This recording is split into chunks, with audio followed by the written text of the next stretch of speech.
Okay, awesome. Welcome to a Babycastles Academy Blender workshop.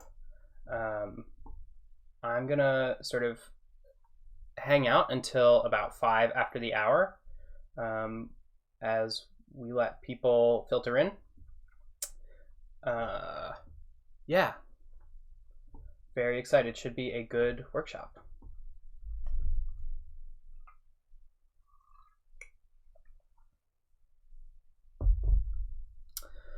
Cool. So, in anticipation of jumping into Blender, if you don't already have Blender installed and your plan is to follow along live, I would say, let's see here, while we're waiting for people to get started,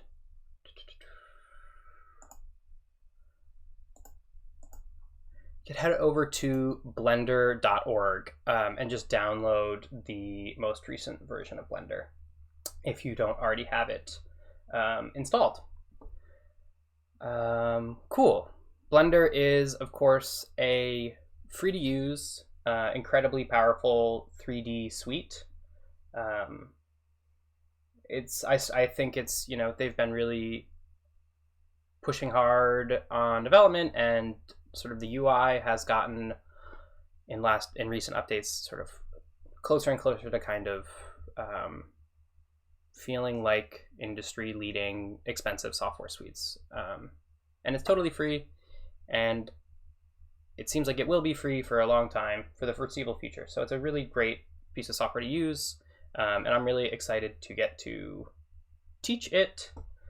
It's always a pleasure. So that's Blender. I can also talk a little bit about Babycastles if people are coming to this stream who aren't already familiar with Babycastles.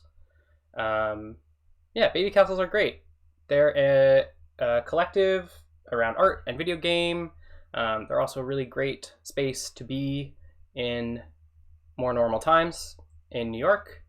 And so since the pandemic, these Babycastles Academy streams have been a really nice way to continue to engage with this community. And so part of the mission of the stream is that there's a suggested donation for the workshop, and to kind of keep supporting Babycastles and the work they do while they are in the online space. So there's information at the bottom of the screen on where you can go to. Venmo and With Friends are two places where you can support. Venmo for sort of one-time donation, and With Friends for to make a sort of continuing monthly pledge. And then also in chat right now, let me do this. I'm going to paste this link here.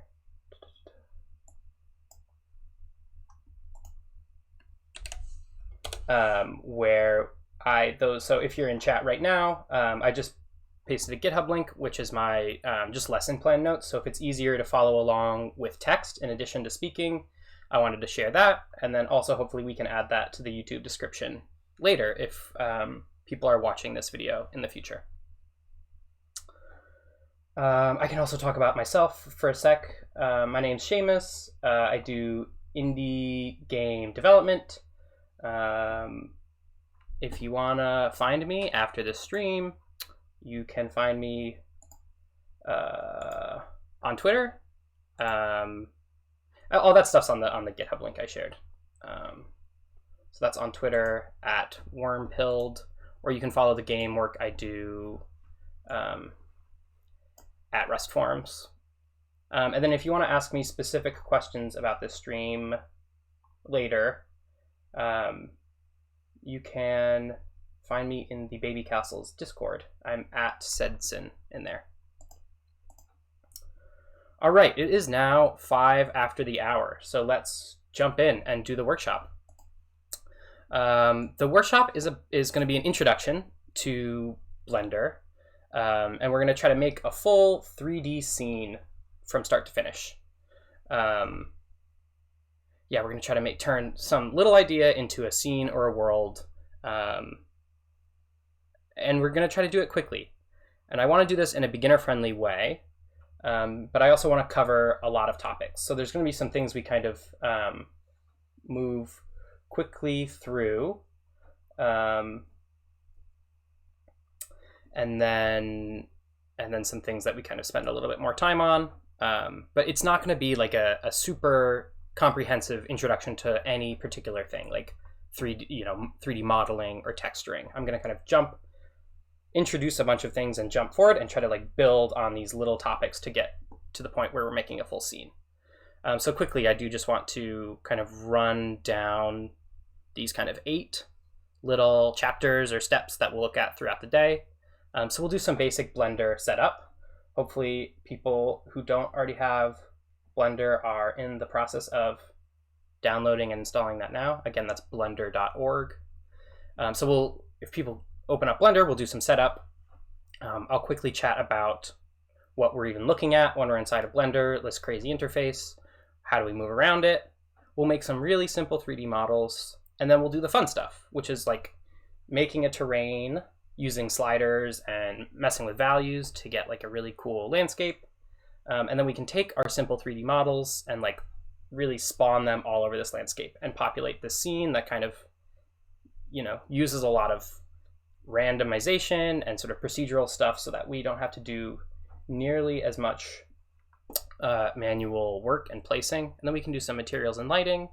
We can talk quickly about a camera and getting a render out of this. And then depending on what time it is when we finish all that, I might dive in a little bit to sort of a really cool, my favorite part of Blender, which is the shader editor, which would let us like kind of push the materials and the colors and the style even further. Okay, cool. So in chat, let me know if it's going too fast or if I could speed up. Also in chat, give me any kind of react if you have played with Blender before. So we'll see how many people have some familiarity with Blender or with any 3D software really.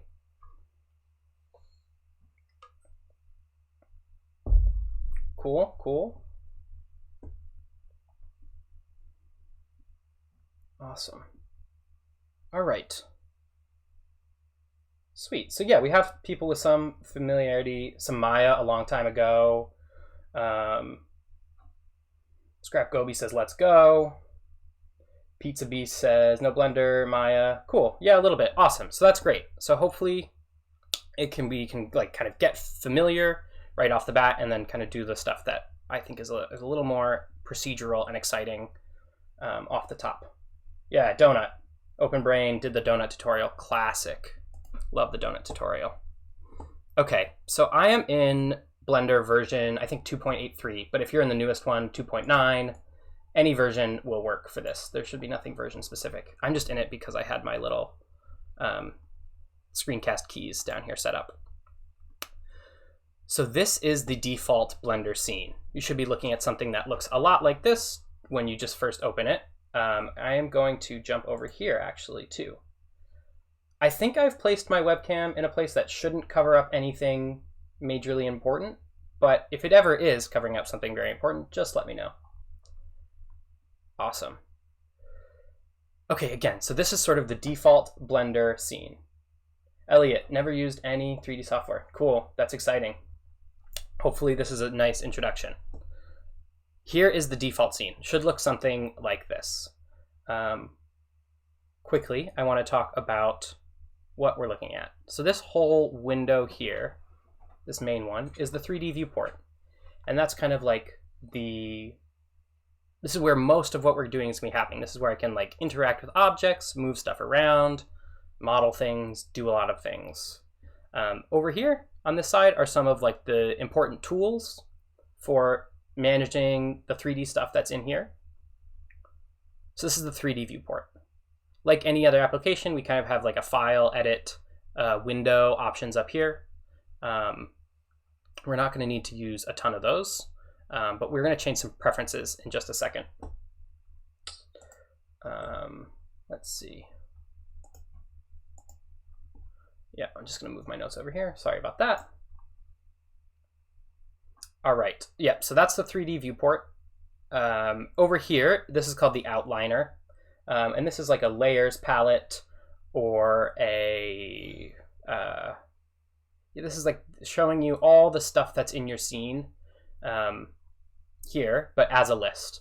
So we're gonna mess with this when we do, we're gonna use this to organize all of our things. This is the outliner, what's in the scene. And then down here are properties that are specific to any one object. So you can see here I've clicked my cube and this is giving me information about the cube.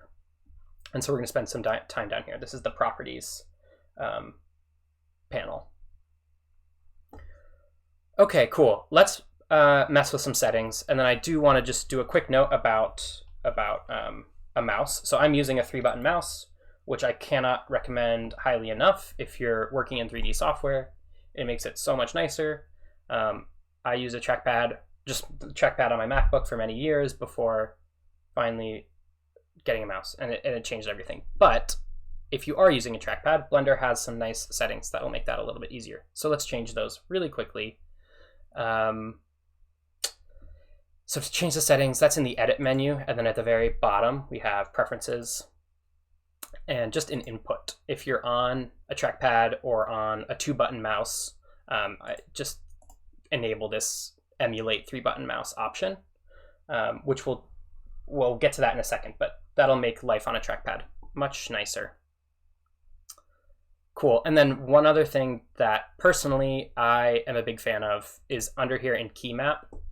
I think by default this spacebar action is play, but I really like it as search because sometimes I can't remember where things live in the menus, and if it's set to search, then anytime I hit spacebar I can just start typing things in here and I can just get so I like that.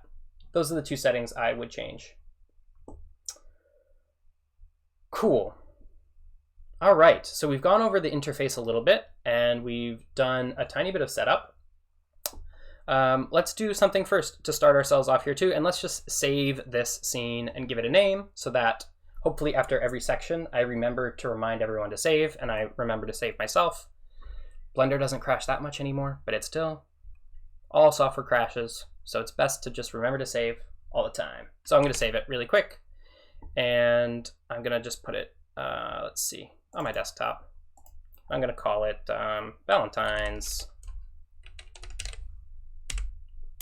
Valentines.blend. Great.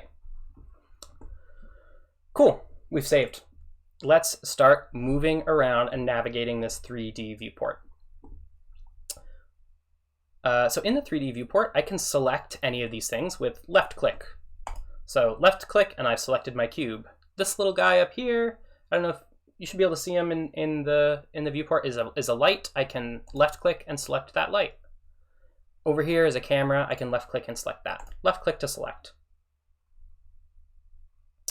Probably the most important movement for kind of navigating this is the orbit or rotate function. And so that's clicking down on middle mouse button or the scroll wheel to orbit around the scene. So if I'm holding down middle mouse button, I can spin around. And if you're on a trackpad, this is option and left click. So I can do that also on my trackpad by holding option and left clicking. I can also just do it by spinning this little widget up top, which is really helpful and fun as well. So I can spin this to rotate around the scene. Zooming is similar. If I have a 3-button mouse, it's really nice because it's just scrolling on the scroll wheel.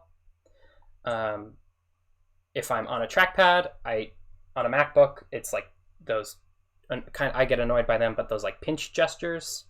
You can also hold down Command and scroll up and down. But also, if you're on a trackpad, the way I would do it is you just can grab this little zoomer over here and drag it up and down. So it's zooming and rotating. Those are the main 2 ways of kind of moving around a scene and kind of figuring out where you want to click on stuff. All right. Great. You can also pan with this little hand, but I'm not going to do it because I like to keep my view centered right here on the middle. So selecting is left click. If we want to delete something, I'm going to zoom out a little bit and select this light here. I don't need it. and I'm going to hit X to delete it. The delete key doesn't delete things in Blender, X deletes things. I'm going to do the same for this default cube. I'm going to click it, left click, and then hit X to delete. Cool. If I want to add something to the scene, I can either do it with the add option up here, or I can hit Shift and A. So I'm going to add back in a cube. Great, we have our cube back. Cool. Awesome. So that should get us to the point where we can move around, add things, delete things. I'm going to leave this camera because we're going to need a camera to render later. And I'm going to leave this cube because we're about to jump in and start messing with that cube. Cool. So you'll see here, I've made this cube and we're in object mode. And so now I'm going to take a look at these tools over here for, oh yes, thank you for posting the lesson plan link in the chat. That's great. So these tools will let me change this cube. I can move it with this tool, the move tool, and you'll see I get these little arrows and I can drag this cube around. I can also grab this white ring and drag it anywhere. So that's move. There's rotate, where I have these little rings. I can rotate the cube in different directions. And I have this, the scale tool, and I can again scale it in different directions. I could also scale it on all three by grabbing this little ring. And I'm just grabbing them with left click and dragging inwards and outwards. Move, rotate, and scale. You can get access to all three of those. They live in the same tool down here, which is transform. And so that's what I'm going to do for the majority of this lesson. I'm just going to have the transform active so that I can move, rotate, and scale with these little cube handles all at the same time. Quickly, I do just want to say that, you know, normally if I'm not in a tutorial setting, I wouldn't use this. I would just use the hotkeys, which are on the lesson plan, but those are G to move. So I just hit G, and now the cube's following my mouse, and I can click when I'm happy. I'm going to undo that. I can do R for rotate and S for scale. And so those are, for me, if you can get used to those are a much, I think, nicer way to use Blender. But for today, I'm going to try to use try to remember to just use the transform tool here. Cool. So let's add something else here. Let's add another mesh. We're going to stick to this mesh menu today, and let's do a UV sphere. Great. So now I can go between which of these two I'm selecting. I can move this. I can scale this, move it around. You see I can select between these two different objects and move them, scale them, rotate them with transform. But I can only mess with the objects themselves. And this brings me to a really important note about how Blender works and how to work in Blender, which is the difference between object mode and edit mode. So if I have this cube selected, I can go up here and I can change where I am from object mode, where I could work with either of these objects. I'm going to change it to edit mode. So now I'm in edit mode for the cube.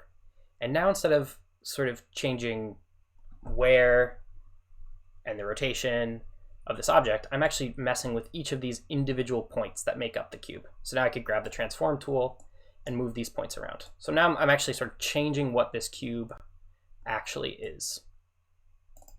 And I'm just going to mess with these points for a little while because it's fun. I can mess with the points, the corners, also called the vertices. I can mess with these edges, the lines. So I can grab those with left click and drag them around or rotate them. I can also grab the shapes, each of these faces. And you'll see I'm in edit mode for this now pretty messed up cube. So I don't have access to the sphere. If I want to leave edit mode, I can do it like with this menu up here. And now I'm back in object mode. So I could now, deselect by clicking off in the nether here and then click on my sphere and go into edit mode for the sphere. Do all those same kind of mess with the sphere. So object mode is like my big clunky hands. I can move stuff around. I can stretch it and spin it. But if I want to go in there with tweezers and change what it is, that's edit mode. Cool. So I'm going to go, and then also the classic Blender hotkey shortcut is tab. Tab will automatically switch me between object mode and edit mode. So cube, tab, now I'm edit mode on the cube. Tab, back to object mode. Sphere, tab, edit mode on the sphere. Good stuff. Oh, Elliot says, my laptop does not like it when I move these points around. Screen blacked out for a sec. Yeah, it can happen. In a sec, Elliot, I'll show that when you make these things like a sphere, you can control how many of these points that it comes with, and if you go fewer, I think maybe a laptop might like it more. All right, I'm gonna go back into object mode, and I'm gonna delete these two things. And I'm gonna hit Shift A to add something, and I'm gonna add back in a cube. So now we're gonna go into modeling. And quickly, I was driving around this morning. I live in Connecticut. It's been really snowy, kind of lovely, but also kind of gross too. And so the scene I'm going to make today, just as this demo, is going to be like a little rolling hills with a snowy white material, and I'm going to do some rocks, and I'm going to do some like, there's these little like tall, stocky, kind of weird. Oh yeah, you're on one of the new MacBooks. Yeah, I have no idea how Blender runs on the new on the M1 chip Macs. I don't know if you're in. Well, it'll be good soon. I'm sure they will optimize it to run on those. Okay. Anyway, back to my scene. I'm gonna model a couple different things to move forward with this workshop. So I'm going to turn this cube into a little stocky plant. And I'm going to do that in edit mode. And when I think about modeling, I always just try to think about, okay, what's the shortest route that I can take from a cube to the thing that I want? I almost always start with a cube. So to get that, I'm going to go into edit mode here. I can use A, just A on the keyboard to select everything at once here in edit mode. If you scroll up in the chat a little bit, you should see a link to the lesson plan. And then we are in the basic modeling section right now. Okay. So I'm going to make this cube nice and skinny, like a stalk of a plant. So I'm going to shrink it down in that direction, and I'm going to shrink it down in this direction. So now I have a really skinny cube that it's still tall, it's still going upwards, but it's nice and thin. And I'm gonna, let's see, I'm gonna use A again to grab everything and just move it up so that you'll see this origin point is kind of like the home of this object. And so I want the home to be about here. So there's like a little bit that's gonna be going into our ground later on, but I do just kind of have this, it's going up. All right, so to make it more like a little plant, I'm gonna introduce another tool here called, extrude, and it's this one, extrude region. And I want to be in up here, I want to be in face select mode, so I can just grab this little square on top. So I'm going to grab it, and instead of moving it, I'm going to use this extrude tool, and it's going to give me this yellow plus, and I'm going to zoom out so I can see what I'm doing. And I'm just going to pull it upwards.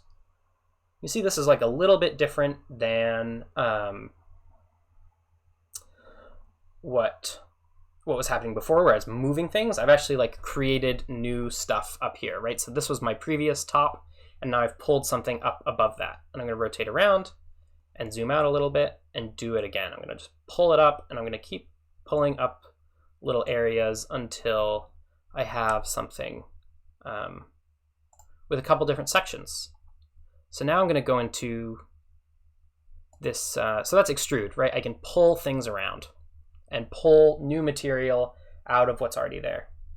And then I'm going to go up here so I can select the lines, the edges. So that's this button. And I'm going to zoom in a little bit. And now it might actually be helpful to say that I can pan through this space as well by holding Shift and then using the middle mouse button, or by dragging with this hand tool. So I'm just moving around so I can kind of zoom in on these edges here. And again, I'm going to use left click to select them.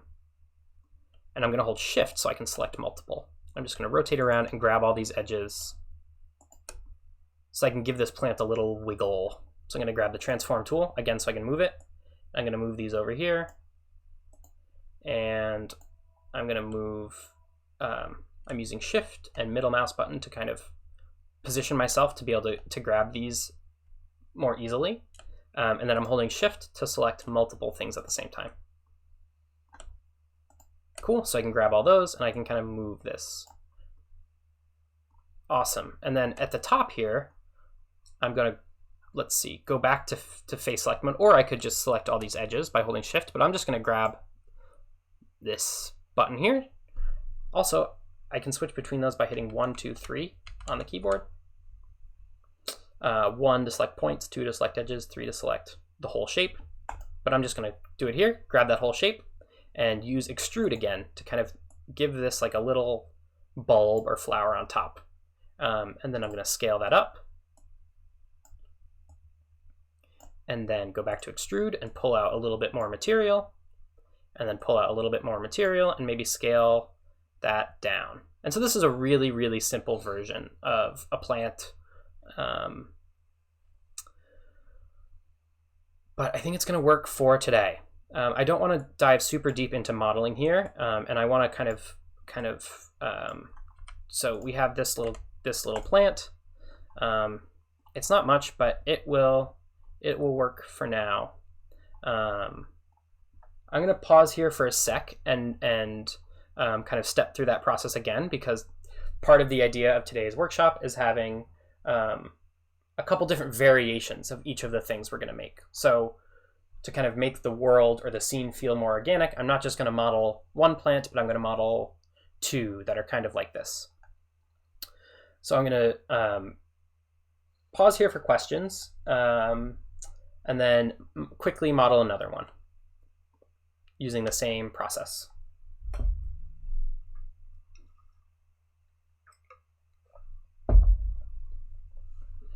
Okay, so again, to make this plant, and I'm going to click on it, and I'm going to get it out of the way with this little eyeball just to hide it, and that's over here in the outliner.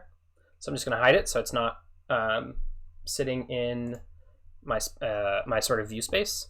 And I'm going to go make sure I'm in object mode and add another cube. Do that with Shift A, I could do it with the add menu. Then I'm going to go into edit mode so that I'm actually editing what this cube is. So I'm going to make it skinny, like a stalk of a tall little grassy cattail type plant. And I'm going to move it up a little bit.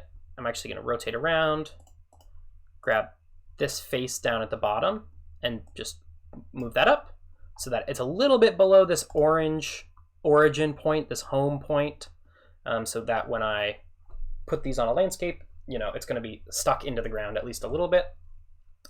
Cool. And now I'm going to do it a little bit different this way, but I'm still going to use the extrude tool. And I'm going to extrude up a little bit. Then I'm going to pull it around a little bit and scale it down. And then I'm going to grab the extrude tool and pull it up. If you're a hotkeys freak, then you can use E is the hotkey for the extrude tool. So that's really quick. Just E and then where it'll follow your mouse, and then left click when you're happy. That's the quick way, but I'm going to use this for sort of clarity. So I'm going to move these around and just making another little stalk of a plant with extrude and move and extrude and move. And this is kind of the basics of 3D modeling. And there's tons of stuff on YouTube if you want to get more into 3D modeling in Blender. But that's not really the focus of today, so I'm just going to finish off this little grass model really quickly here. And I'm going to extrude one more segment. And I'm going to scale this one in to be a nice little point. So we're going to have one with kind of a bulb on top. Doesn't really look like a cattail, but that's okay for now. And one that kind of ends in a point. And I don't like how it starts off quite so straight, so I'm going to grab all these. And I can also drag a box to select multiple things and use Shift to select all those guys. And then move this over here. Yep. Let's do one more little edit so that, nope, undo. Drag with a box, hold Shift, drag with a box, and then move this a little bit. Yeah, that'll work for now. Some funny little plants. Awesome. So I've modeled 2 variations of my plant, and I'm going to put them next to each other. And so now maybe if I, imagine 50 of these or 100 of these or something, then it might start to kind of look like a clump of these cattails or something coming up out of the snow. And quickly, I'm just going to name them so I can stay organized. So I'm going to call this plant, and I'm going to call this plant 2, just by clicking and then typing in my name. Sweet. So I have 2 variations of a plant, and I'm also going to do some rocks. And this is kind of like the building blocks of our world, right? So these could be anything. These could be little factories. These could be little flowers, you know, just kind of what things do you want in your world? And you could spend a ton of time here, right? You could make trees. You could make all kinds of stuff. Maybe at the very end, I can come back for like kind of a spooky, dead looking tree. But for now, plants, I'm going to do some rocks, and I'm going to introduce one other sort of modeling tip or trick by doing rocks. So I'm going to hide my plants, and I'm going to make a rock. So in object mode, I'm going to make, and I'm not going to do a cube this time, I'm going to do an icososphere,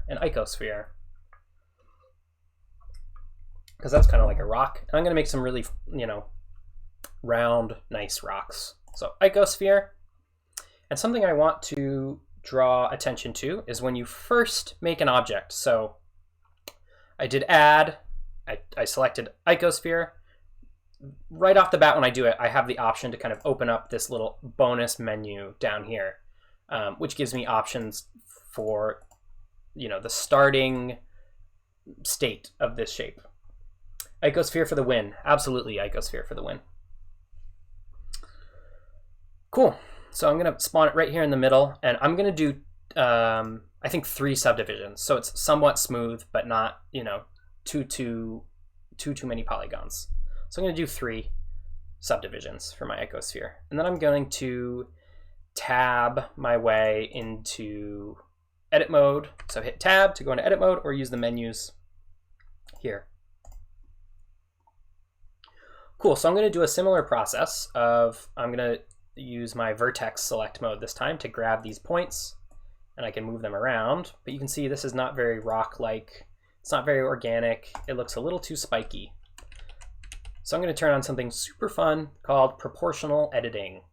And that's this bell curve icon at the top here. And there's like a radio button next to it. So I can turn that on with this button. And now I have proportional editing turned on. So now if I move this point, right, I could select points, and as I move these things, then they don't just move only that point. It just adds, okay, Andy, if it's adding to the plant, that means you're adding the icosphere while you're in edit mode on the plant. So jump back into object mode so that you're adding the icosphere as a new object rather than part of the plant. Cool. So I'm using proportional editing to kind of give this an organic feel, and just pulling these points around, and they're pulling their neighbors with them a little bit. And if I want to increase the influence area, I can scroll up on the mouse wheel or the trackpad. And I want to decrease that, I can scroll down. So super, super fun to kind of make blobby organic shapes using proportional editing. So I'm going to do a couple different rocks. And something to pay attention to for maybe 15 or so, 20 minutes when we start to spawn these things, is we're going to be spawning these things in relation to this orange point, right? This is the home origin point of any object in Blender. So I want to kind of model a rock that would look good at any rotation around that point. So I'm happy with this for rock 1. Cool. Inside of object mode as well, something we can do is we can right click on any object to switch between this kind of flat shaded low poly look to a smooth shading look. So I'm going to do that for my rocks because I want some smooth boulders. So that's rock 1. I'm going to change the name for organization, and then I'm going to hide it and make another rock. Same technique. Add icosphere, 3 subdivisions, tab to go into edit mode, and make it a little funky, a little blobby with proportional editing, and dragging these points around. That's probably pretty similar, so let's try to make it at least somewhat different. Cool, let's do something fun too here, and while we're still in edit mode, kind of on that issue that Andy brought up, is we can add another icosphere inside of this object. So we can add like a kind of rock with two halves or something. So let's add an icosphere while we're still in here. And while it's still all selected, we can move it, and you'll see it's pulling everything because of proportional editing. So I'm quickly going to turn that off, move it over here, and then turn that back on and make this, you know, give this some fun shape. This is going to maybe be a little weird, but we'll see. Great. So here's my other rock. I'm back in object mode, and I'm going to right click and shade smooth. So I have, this is going to be called rock 2. Okay, this is our 3D modeling portion. I am going to save the scene. Command S or Control S. Save the scene. Any questions on the modeling portion?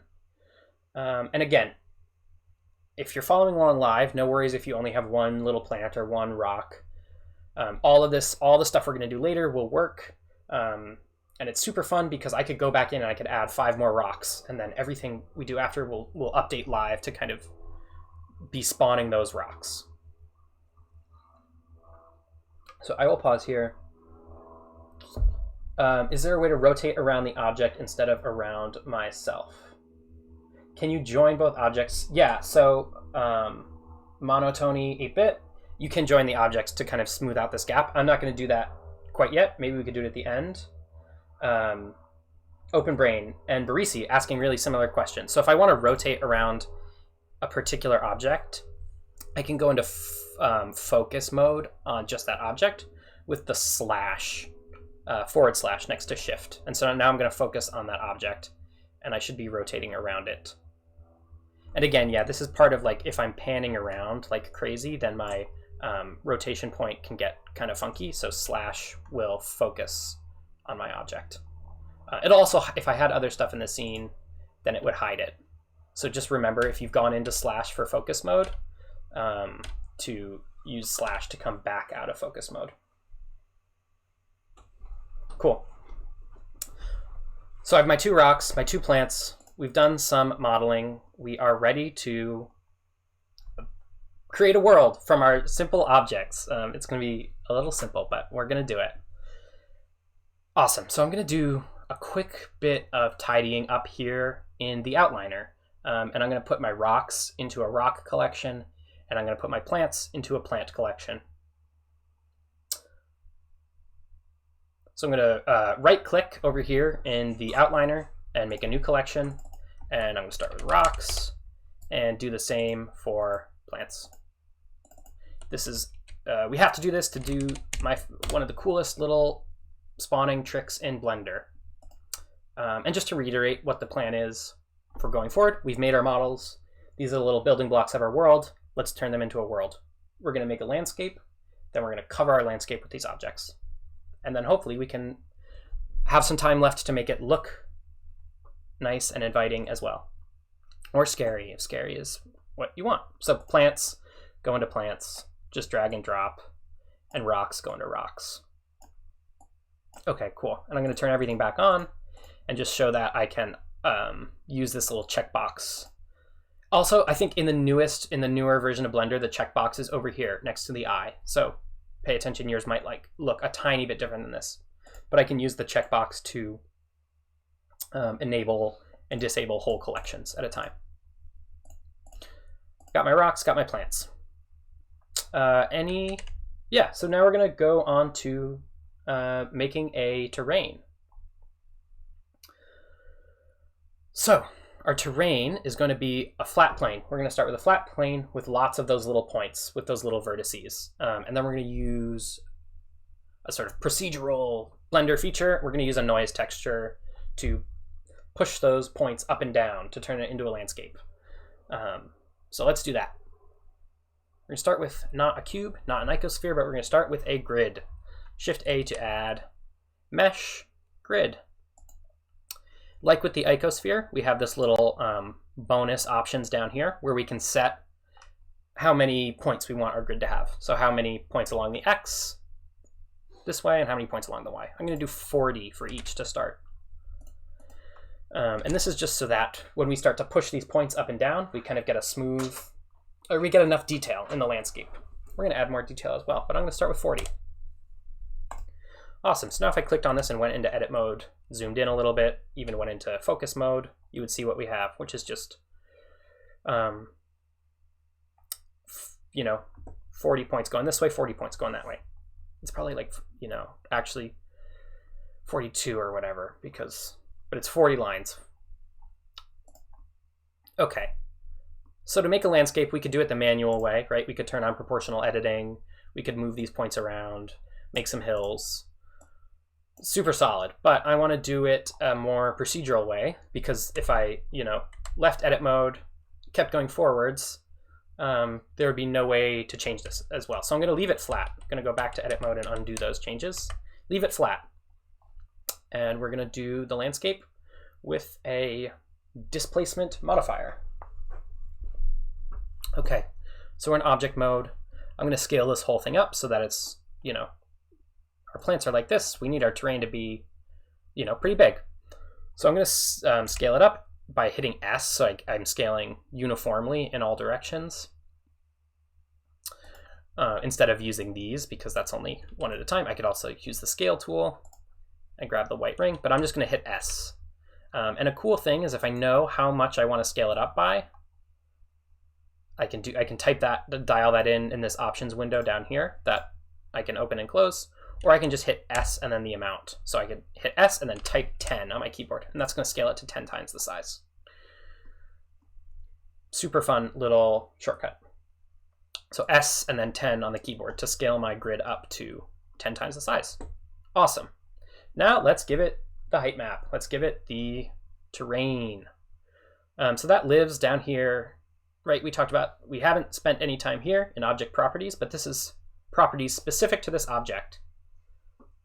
And one of those things are the modifiers, which are like special effects we can add to this object. So I'm going to jump into modifiers. There's a ton of modifiers. Go to modifiers with my grid selected. And there's a ton. Super a lot of effects. We're going to use 2 for right now. Subdivision surface, which is going to give us even more detail than the 40 points we set up. So that's going to give me even more subdivision surface.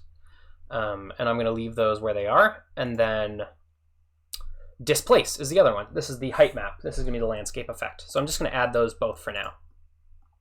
Subdivision surface and displace. And you can see I'm just going to collapse the subdivision surface because the default settings are pretty much what I want for right now. We might jump back in a sec, but that's good for now. And then the displace we actually have to mess with. So displace at first is going to just push our whole terrain upwards. It's displacing it in this upwards direction. That's the direction it chooses. But we want to do it based on some black and white pixels. How do I know to add the subdivision surface before? We'll turn it off in a sec, and then we'll see why it makes sense to do it before. We could do it after, and it's like a slightly different effect, but it's just taking those 40 grid lines and cutting them each in half. So now I have 80 grid lines in both directions. So that's just going to let me have more detail to my landscape. All right.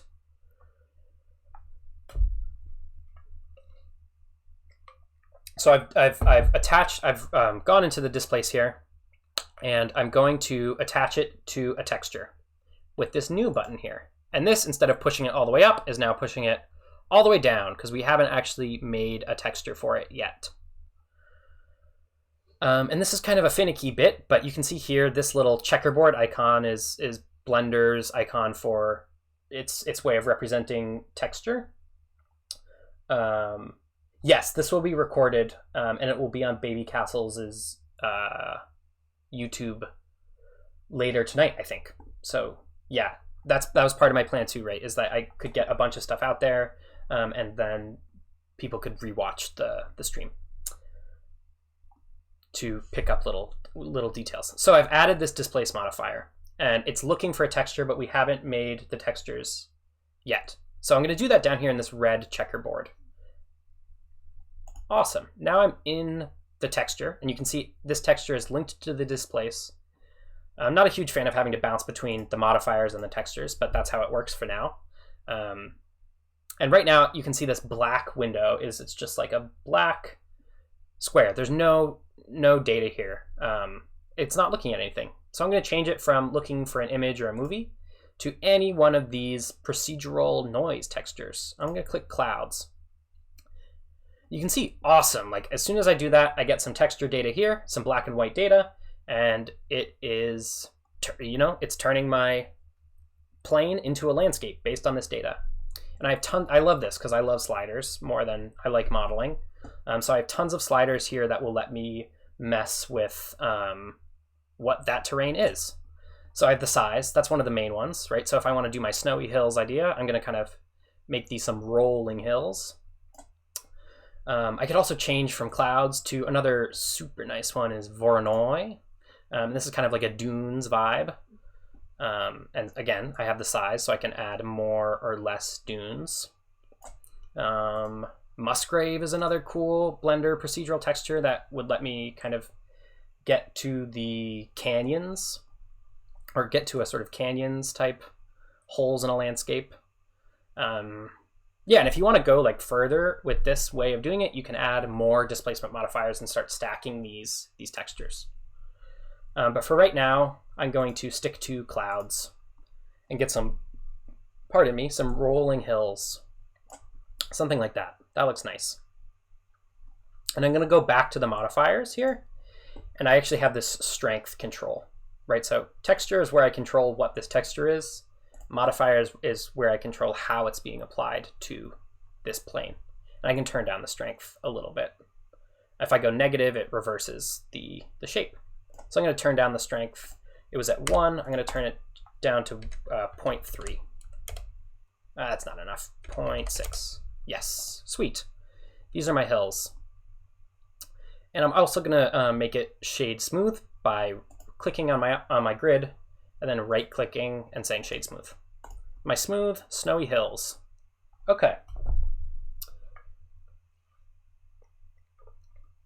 I'm going to pause here for a couple seconds and let people play with their noise textures and ask any questions. I'm also going to save the scene. Yep. Oh, also, I do just want to show, I have a little bonus in the lesson plan here, so I'm going to show that too. If I go into the textures, there's this little bonus drop-down called colors, and in here lives this double bonus color ramp. And so if I turn color ramp on, I have this level of control over my landscape texture, which I love, which lets me, if I drag this black upwards, it lets me flatten out these valleys. And if I drag the white inwards, it lets me kind of make these plateaus. So this is like a super fun way to control these textures further. Yep. And you can see here, like when I'm adjusting that color ramp, I'm adjusting the contrast of this black and white image. Okay, so let me do it all. Let me do it all again. I'm going to remove the displace here. So I just have my subdivision surface, and I'm going to add a modifier. I'm going to find displace, and I'm going to click new texture, and then I'm going to go to my texture, and I have nothing here because it's looking for an image. So I go to the texture. I should have some texture here. If not, I can use this little page to make a new texture, and instead of image or movie, I'm going to change it to clouds and turn up the scale. And go back to my modifier and turn down the strength. Awesome. Cool. So here is my landscape. Again, I've saved, and I'm about to move on to the kind of the core of this workshop, which is spawning the rocks and the plants that we made over these hills. And so to do that, we're going to go into one more menu here, which is the particle properties. So think of a particle system as choosing what a little particle is, and then adding a bunch of, and then, coming up with a system for where those particles end up. So I'm going to add that here. with my terrain selected. Cool. Particles. I'm going to make a new particle system with this plus button. So I'm going to add a particle system slot, and really quickly I'm just going to change the name because I'm going to do 2 of them. So I want to distinguish between my rock particles and my plant particles. And I'm going to start with rocks. All right. On the lesson plan, I actually have a screenshot of the settings here. So if you want to follow along there, you can. I'm going to change a bunch of things and go over them as I do it. But the first thing to do is to change it from an emitter type of particles to hair. And this is going to like spawn all these funny little hairs on our landscape. Think about hair as like if this were a dog model or a person model and we wanted to spawn, you know, thousands of hairs to make it look furry, we do it with hair. And so they stick to the surface. But we don't need 1,000 rocks maybe. Let's start with 100. And I'm going to set the hair length to 1 so that our scale is going to be uniform. So hair, 100 hairs, and we're going to replace the hair with our rocks, but 100, and then length 1. I'm also going to check this advance button so that I can mess with the rotation of these rocks. Advance unlocks this rotation option. Cool. So let's set it to our rocks first. That feels like step 1. Those options live in the sort of render pop out inside of particle system. So in render, right now we're rendering as a path. Those are these funny little hairs. But I'm going to switch path, and this is why we did collections. This is why collections are great. This is why always remember to use collections. I can render as a collection. And I can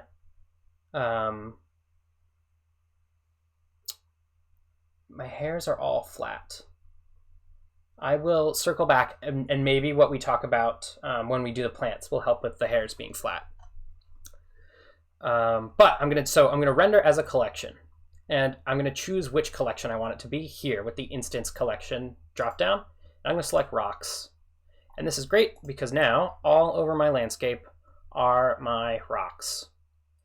And why we put multiple rocks in the same collection is because we have this pick random. So now at each point, it's not rendering all the rocks, but it's just picking a random thing from our rocks collection. So for the terrain stuff, just keep keep messing with the settings here in the texture panel, right? So if it looks like sandpaper, the size might be low here on the texture, and then the hairs thing we'll talk about in a sec when we get to rotation. Okay, but back to particles. So we have these rock particles, and we're picking a random one from our collection, and that's great. Up here, we have an option for what size do we want our rocks to be. We also have this scale randomness, which is great. So I'm going to turn my randomness pretty much all the way up and mess with my scale. Oh, nice. The rocks are showing up. Great. So this is starting to look really good already. We have all these rocks on our landscape. One issue is that they're all set to the same rotation, so it looks a little repetitive. So I can... Inside the render section is where I can, so if I open up render, I should have the option to render as a collection. Cool. So I can mess with the scale of each of those. I can mess with how random the scale is between them, and I can do the same for rotation. So if I pop open the rotation panel, I have to turn it on first. I can randomize the rotation. This is a weird one. It doesn't work if this is set to the default, which is like the hair, but I'm just going to set it to normal. And now I can add a ton of randomization to that rotation. So now this looks more organic, more natural. I can randomize the phase, so just add as much randomness, add as much organic as possible. Okay, cool. That is rocks. This is too many rocks, I think. I'm going to turn that down to 60. And another cool thing too is that I have this random seed. So here's, I have infinite parallel universes that I can flick through with this random seed option. So I have my snow, I have my rocks. Now let's do our plants. So if you didn't catch that, we're going to do pretty much the whole process again. So here it goes. I'm going to, inside of particles, which is the little molecule beneath the blue wrench, I'm going to add a new particle slot here. And I'm going to call it plants so that I can stay on top of my organization. I'm going to set it to hair. I'm going to set advanced to on. I'm going to go into the emission, open that up, reduce the number to maybe 200 plants, and reduce the length to 1 so that the scale is uniform. I'm going to go into render, and instead of rendering as a path, I'm going to render as a collection. I'm going to save also right before I do this. Why not? And I'm going to choose my collection as the plants. I'm going to turn up the scale so I can see them. I'm going to turn up the scale randomness so that it's a little more organic. And also, I'm going to pick a random one from the collection each time instead of rendering the whole collection. Cool. And here, I've sort of set this up intentionally to find this snag where sometimes these things are like laying down, right? Like going across the surface instead of standing up straight. And so this is something that's frustrated me for a long time. I'm going to show you the way I like to fix it. I've sort of intentionally included this as a snag with these particle systems. Oh, hilarious that yours are Snake World. Yeah, it's Snake World. Hilarious that your plants are upright. That's super funny. Okay. So if you're having this issue, I'm gonna put my grid inside my main collection right now. I'm actually just gonna rename this to landscape. Cool. I'm gonna hide that, and I'm gonna go into my plants collection, and I'm gonna edit my plants. And when you're having the issue where they're laying down flat on the landscape, I find it so much easier to just put them in the orientation that it seems like Blender expects here. So I'm going to select these two plants, and I want them pointing along the positive y-axis. So I want the top of the plants going forwards on y. And you can see what forwards on y is here with this widget. So I'm going to snake escape. I'm going to just grab the rotate tool and select both of these and just rotate them so that they're, again, aligned with the y here, pointing upwards where this is pointing positive y-axis. I don't know why this is, but somehow when Blender does the particles, like it works best if objects that have to shoot upright are shooting in this direction and then particles make them. Seems to be how it is. And then something quick. Yes, I don't know why this is, for sure. I don't know. Okay. And then we rotated these things in object mode, so we didn't change what they actually are. And I'm going to pop open this tiny menu here, which I can also get to just by hitting N on the keyboard. I'm going to go into item. And you can see here my rotation is -90. So these objects are rotated, not the points inside. And I want to make sure that it still looks like this, but the rotation says 0 here. So I'm going to, on each one of these, I'm going to say object, transform, object, apply, I always use Control A, but it's here. Object, apply, and I'm going to apply the rotation. So now you can see it looks like this, but the rotation is zeroed out. So I'm going to do that with my other one as well. Control A, apply the rotation. Okay, so now my plants look like this inside their collection, and if I hide that and go back to my landscape, they will be sticking up straight out of the ground. And that is looking pretty good already. So I'm gonna hit save. And yeah, we have spawned our particles. I'm just gonna play with this for a sec too, because it's super fun to play with. Sweet. So I'm going to click on my terrain. And again, like, make sure when you're looking at your whole terrain, you're kind of hiding the plants and rocks collections as you're going. And the benefit to working this way too is I could hide this and I could go into rocks and I could add 5 more rocks to this collection. Or I could go into plants and I could add, a bunch more variations of this plant to this collection. So it's super flexible, it's super modular, and these things just kind of live here and you can hide them and then look at the whole landscape like that. Awesome, looking good. I'm gonna play with the particle settings, like I said, just for a sec here. So I can, I'm going to save really quick in case something goes wrong. But if you're on a computer that, can handle it, it can be fun to take this number back up to 1,000 and see, not 100, 1,000. Yes, and then you can always, there's this random seed here, which, like I said, gives me infinite parallel universes to get different variation, right? So with 1,000 little plants, it looks really good. Let's go into rotation and let's add some randomness here. So again, we're going to do normal so that the randomness works, right? And that'll change the kind of bend like that, but this randomized phase will change the kind of the upwards, the swirl rotation of them. So I'm going to set that all the way up. Let's swirl these snake plants. Cool. And then one more bonus I want to point to, right, is so I can spawn a bunch of these. I can change which seed they have. But maybe I want them to clump a little bit more than they are, right? If I rotate around and zoom out, you can see they're randomly but evenly distributed over this whole object. And so this is a bonus. If you want to keep playing with just the particle systems, do that. It's like plenty. But I do want to show this kind of weight painting workflow because it can be really cool.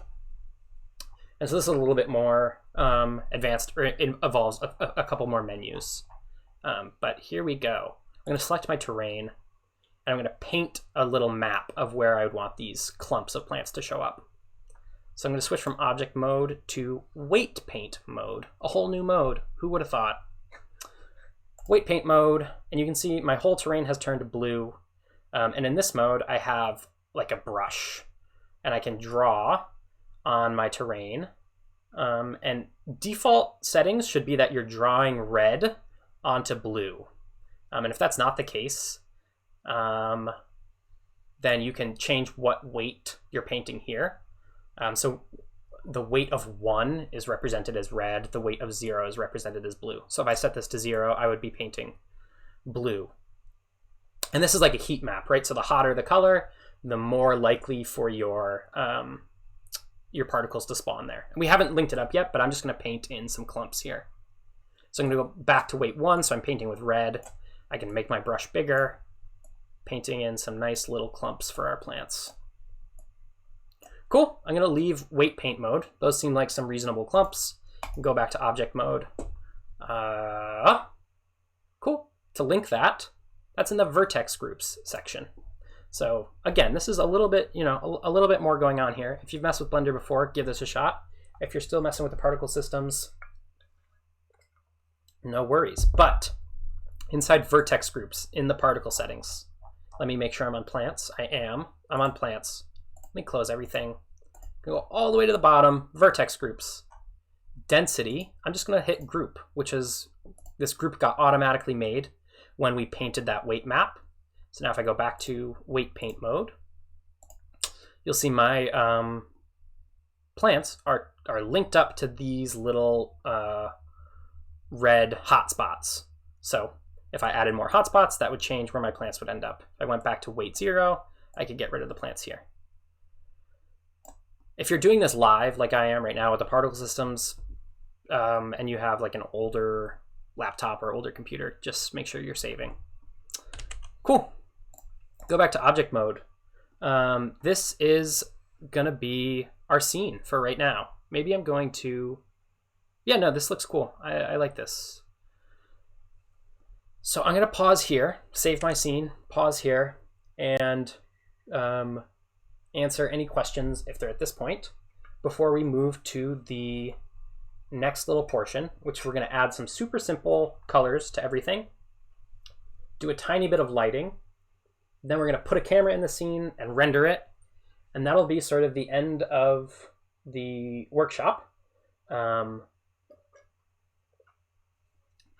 then I will stick around for a while and mess with the shader editor for people who already, again, the shader editor is this like crazy whole other world of Blender where you can do really cool things to get like custom materials and crazy shading effects. But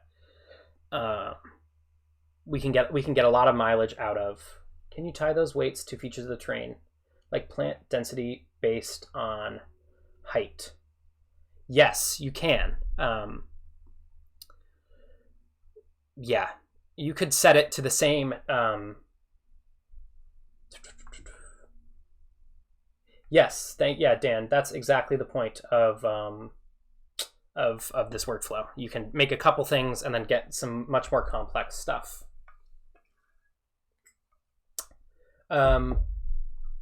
Okay, open brain. You rotated on Y and applied, but IDK. Something to do if that happens, and this is like what I wanted to avoid, but this tends to be what I do, is on the plants particle system in the rotation tab, make sure you have advanced so you get rotation. If you just flip through every option for this orientation axis, you'll find one, hopefully, that will make your plants stand up straight. I didn't want to do that on stream, so I did it the best practice way, or my personal best practice way, but if you're just messing around, you can just flip through all these options and find the one that makes them stand up straight. If you want them to stand up straight. The Snake World was also pretty cool. All right. Let's do some materials. Cool. So here we've been looking at our scene in Blender gray box solid mode the whole time. Oh yeah, the question about weighting and height. Yeah, let's do it. Let's do it really quickly. That's kind of fun. Sweet.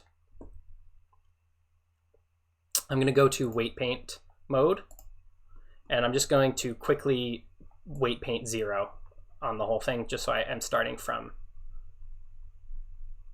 scratch. There's a quicker way to do this. I could just go into edit mode and select everything with A, then go into weight paint mode, and go into this option, which will like link my selection from edit mode. And I could say weights, and I could just say set weight to 0. So now the weight everywhere is 0. And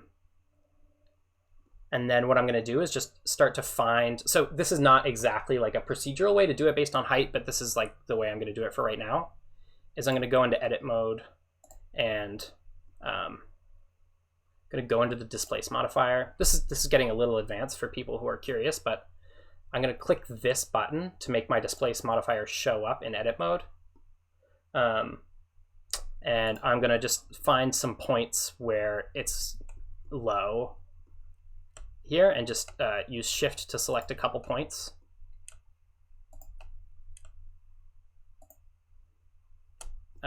Where things would be low if I want my plants to only show up where the terrain is low. So I'm just going to do that like this.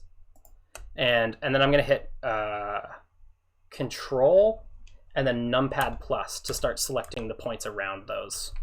And numpad minus would select more, select less. And you can also do this with the select menu here. Select, and then it's somewhere. Yeah, select more and less, more or less, but it's Control plus numpad plus. So I'm going to select just these points, and I'm going to say vertex menu, and I'm going to say vertex groups, and I'm going to say assign to active group. So now if I went back to weight paint, those would be there. And if I kept doing that, just like I did it, you know, I selected the lowest points or some points that I wanted, assigned those to weight 1, then I could Control plus to go out a little bit wider and assign those to weight 0.75, and then just keep doing it. That's a slightly manual way to do it, but kind of quicker than weight painting if you know those low points. Anytime I do weight painting, it makes a vertex group, and I hadn't manually set up any vertex groups. So it just, you know, added it to the first vertex group slot, and that was kind of the one that I added. So I'm just going to go back to painting on some blobbiness. Yep, and you can see because I have a selection in edit mode, it's kind of linked here, so I have to go back to edit mode and select all, and then I'm going to go back to weight paint mode and paint on a different set of clumps. I like the painting. It makes me feel, you know, some combination of your hand and the randomness. Yeah, weight is per vertex group. So yeah, exactly. The weight painting is another way of assigning vertices to vertex groups. And you can assign them fully, not at all, and any sort of gradation of partially assigned to that group. That's what the weight painting does, kind of under the hood. And again, to link those to the particle systems, let's do that in object mode. We go all the way to the bottom, and we can link density to that vertex group. We could also link length to that vertex group. So based on that same group, not only would they get less dense where that texture falls off, but they would also get shorter. Okay. So let's move on to materials to kind of finish out this this scene and get a render. I'm going to switch from this solid gray box view to rendered view to see what the scene would look like if we rendered it. And I do that by hitting Z on the keyboard, and I can select these 4 views, and I'm going to use rendered. You see, this is not looking too. It's looking pretty barren.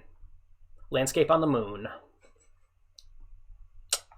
So let's add some colors. The first color I want to add is a, I think, thanks for stopping by. I hope I hope you had a good time, and I hope you'll watch the videos to finish it out. Okay, let's add some colors. The first color I want to add is just sort of a world background color. And this is going to be the crash course on just adding colors to things. And then I'll go back in and kind of spend some time getting more detailed with it. But let's just add a flat color to the world. Yeah, my yellow water bottle. It's great. Thank you. All right, the world color lives here in this little globe, the world settings. Is there another way to see rendered view? Yes. The 4 views are also up here at the top right-hand corner of the 3D viewport. Rendered is this one, the furthest to the right. Solid is the flat circle. I like the little pie menu for Z, so I hit Z and then I just click on rendered at the top. Either way works great. I have trouble describing these orbs. Okay, let's add a color to the world. World is this red globe with the axis going through it. Right now, the color of the world is just plain gray. So let's set it to a brighter color. I'm also going to do gray because it's pretty gray here today, and I'm doing like a snowy New England inspired vibe. So I'm just going to do a kind of grayish flat sky for now. So now at least my whole world has that lighting. Instead of a flat dark gray, now I have a flat lightish bluish gray. Let's do a color for this terrain as well. It's not going to change much because it's already white, but let's mess with it. So I'm going to click on my grid, and I need to give my grid a material in order to give it a color, and that is down here, the red beach ball, I call it. So the red beach ball lets me set materials to objects. It's called material properties. Sweet. Right now my terrain doesn't have any materials, so let me give it one with this new button. Now my terrain has a material. And the basic in the current versions of Blender, the basic material is based on this principled BSDF shader. No need to worry about that, but it's pretty much the shader that has every option you'd ever need for like PBR, photoreal shading. And you can hook these all up to maps or whatever, to textures. But right now I'm just going to turn the roughness of my snow all the way up so that it's not shiny. I just want a diffuse, non-shiny material for this. So I'm going to turn my roughness all the way up, and then I'm going to mess with my color, my base color up here. So there's like, whenever I'm just like blocking out a scene in Blender, I don't worry too much about the shaders. I just usually turn the roughness up and set a base color. I'm gonna leave it a funny color for now and come back and make it snow colored at the end. Cool. And then in order to add materials to the spawned particles, we have to do that inside to the originals, right? So I'm gonna go close out my landscape, open up my rocks. I'm gonna click on my rocks, and then inside the material properties for the rocks, that's where I'm gonna add a material for my rock. And again, maybe I'm not gonna turn the roughness all the way up because maybe they should have a little bit of shine, but I'm gonna turn the roughness most of the way up. Maybe pick like a dark gray color. And because I want to give this material to multiple objects, I'm going to scroll up and give it a name, just for organization, called rock. So now I can select my other rock, and instead of adding a new material, I can just use this beach ball drop down to give it rock. Now both my rocks have rock material, and go back to landscape, and now all my rocks have rock material. Awesome, and let's do the same for plants. My plants are going to be like a orangish color. So let's add a new material. I'm going to turn roughness all the way up because I personally, you could turn roughness down to get shiny stuff. That you'll see that more once we add a light, but I'm going to just do roughness up so that I get flatter colors, and select an orangey color. We'll call this plant, and grab this one and give it plant, and then close my plants, open my landscape, and my plants have plant, my rocks have rock, and I'm going to set my terrain back to a whitish color. Cool. Everything's still looking pretty flat because we have no lights in the scene. We just have this flat ambient world color, but it's looking not too bad even like that. So I'm going to just do one light for now, and I'm going to do a sunlight. So I'm just going to add, the same way we add anything else in Blender, add menu when in object mode, or Shift plus A. Oh, cool, Dan. That's good to hear. Yeah, materials are, there's like a, they're a huge topic in any 3D suite, but in Blender too. But usually you just need a color. And if you set the roughness up, then it's like diffuse shading, or it's like, flatter shading with less shininess. And if I set this up, I worry about fewer of these other sliders. It's my way of simplifying it for myself. Okay. So now I'm going to do Shift A and add a light. It's going to be a sunlight. Cool. I'm going to save really quickly. And now I'm going to move, grab my transform tool so I can move this sunlight. Moving a sunlight isn't going to change anything. The only thing that matters is the angle of it. So I can rotate it with these same tools. And you can see that's starting to cast these shadows. I could also rotate it with this, this little yellow dot will let me point it at things. Cool. So that's a decent start. I'm going to just leave my sunlight there for now, because the thing I want to do now is position the camera. And then once I have the camera set up where I want to take my renders from, then I can tweak that light further and tweak my colors further once I kind of have positioned my camera. But I am going to pause just for a sec about adding materials, if there's any questions there.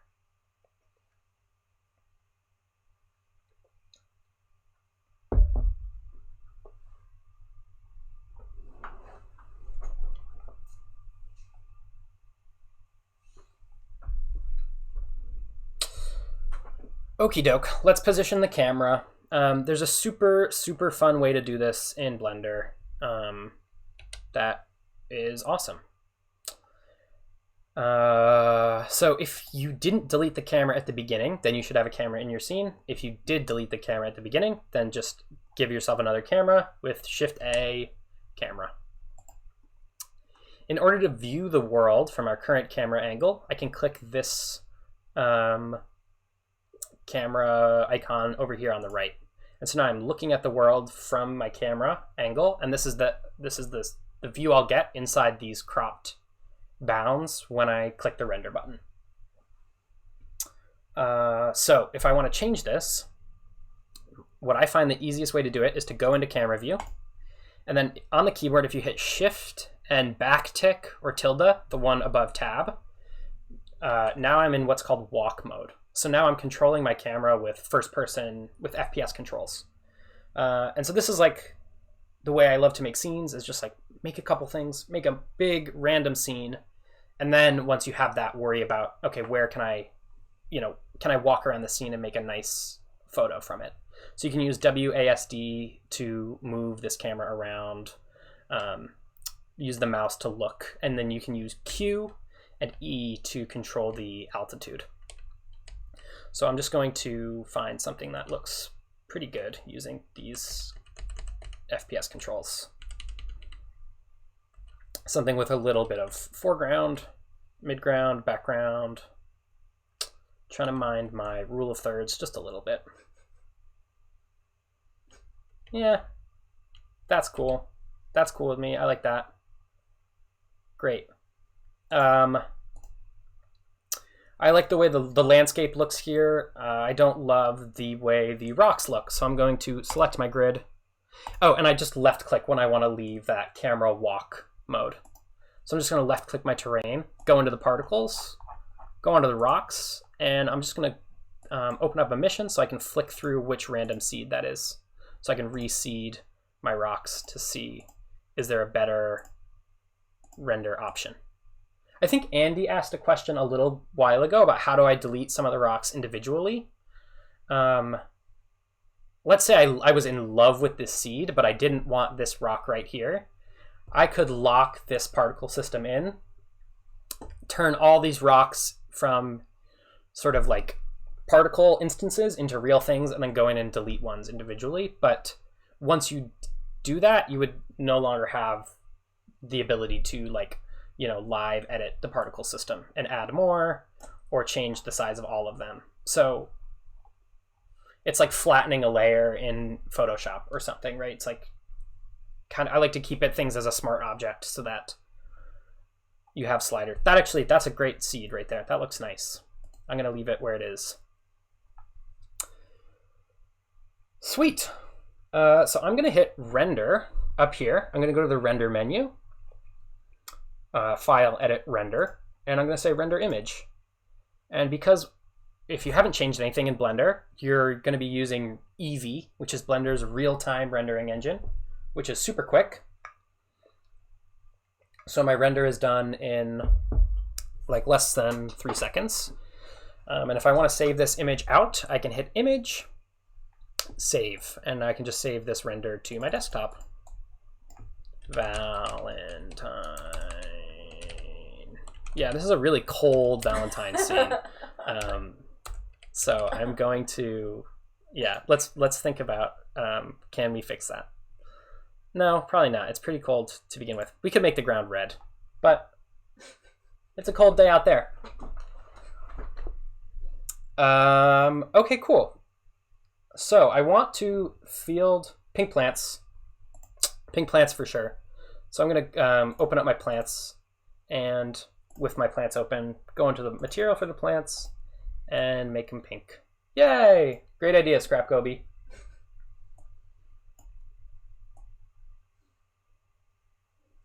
Awesome.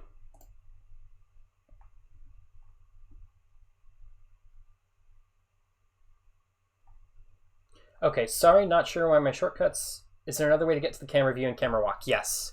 So if you don't have this camera button over here and you want to, I'm gonna hide my plants now that they're pink, and you want to get into the camera view. So let's say I'm not in the camera view and I want to get into it. I can say view up here in the 3D viewport, viewpoint, camera. If you have a keyboard with a numpad, I think going all the way back to the earliest versions of Blender, this has been numpad 0. So I could use numpad 0, or I could say view, viewpoint, camera. View, viewpoint, camera. And then I don't know off the top of my head where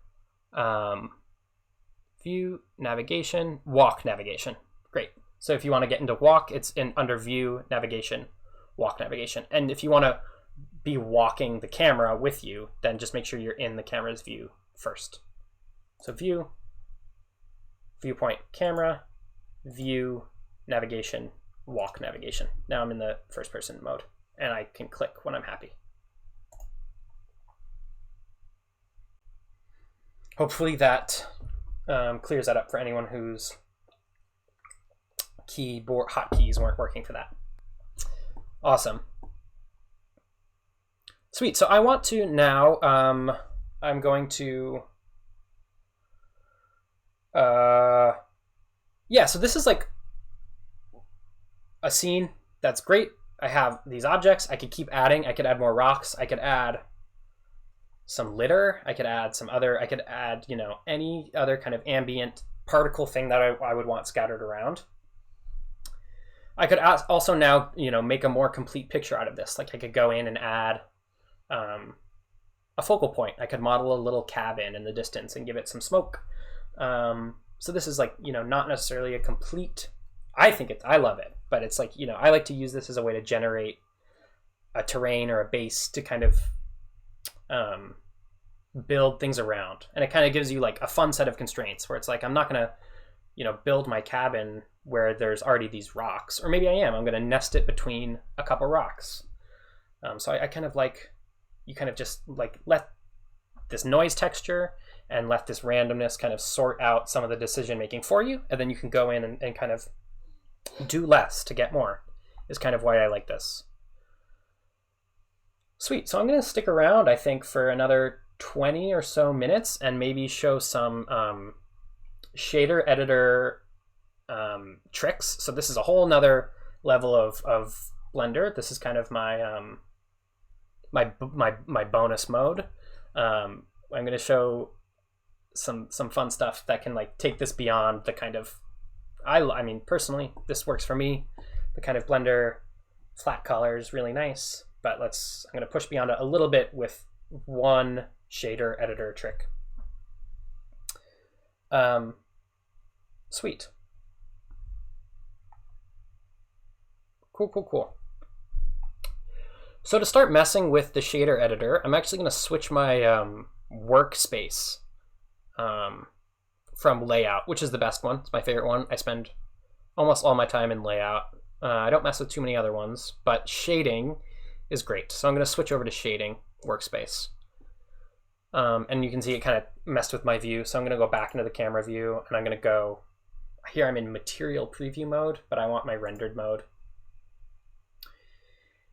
And what this gives me, yay, happy with my final image. Yes, that's amazing. If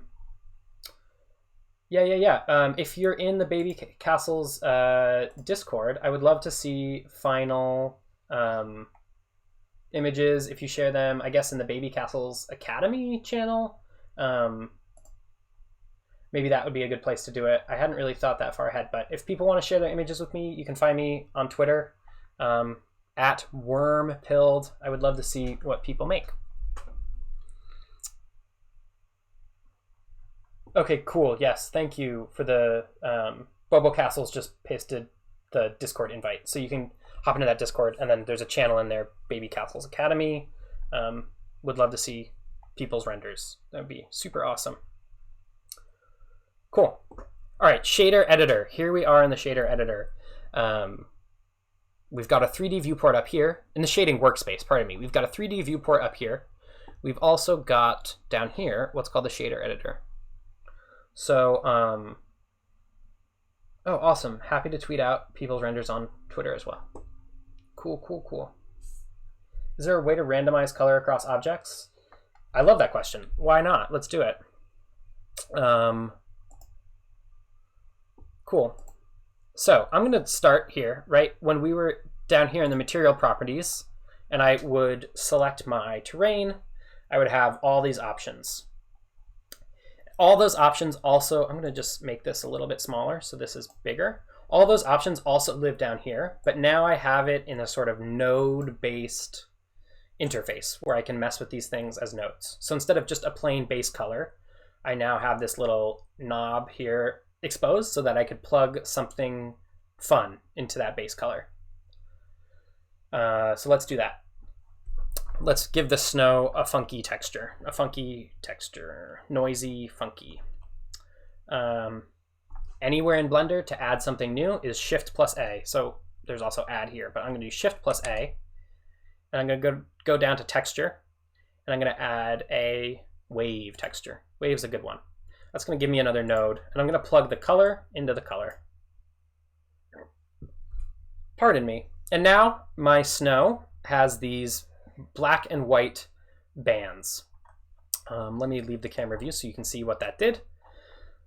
Cool. So the two tricks that I have, or there's three tricks that we're going to talk about, but the two that I'm going to start with are noise textures. So the same noise textures that we used to do our displacement, we can use to color things as well. So we have a wave texture. We can increase the distortion, increase the scale. Let's go back to our camera view to see. Yeah, that's cool. If I want to change what colors, all the textures tend to generate black and white information. And the best node in Blender, the best thing in the shader editor is called the color ramp. And so I'm going to grab it by doing Shift A, and then I'm just going to search for color ramp. And color ramp lets you, and when I get it, I can just drag and drop it onto this string, or I can manually connect these things. And I want to put it in between these two. So I want to take that wave texture, plug it into the input of the color ramp, and then plug this output into the base color of my material. Cool. So I can start to change what happens to that wave texture. And I can change what these colors are.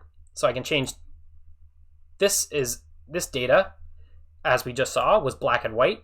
Right now, our color ramp is also black and white, so we're ending up with the same effect. Oh,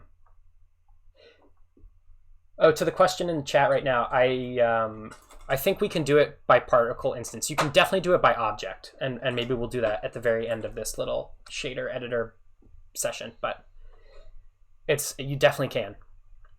So this color ramp lets me change what I want the black to be. So I'm going to go down here and click. Maybe I want it to go Valentine's Day. So let's go from red, bright red, to white. And I can drag these things around to kind of crunch that texture to give my snow a sort of wavy vibe.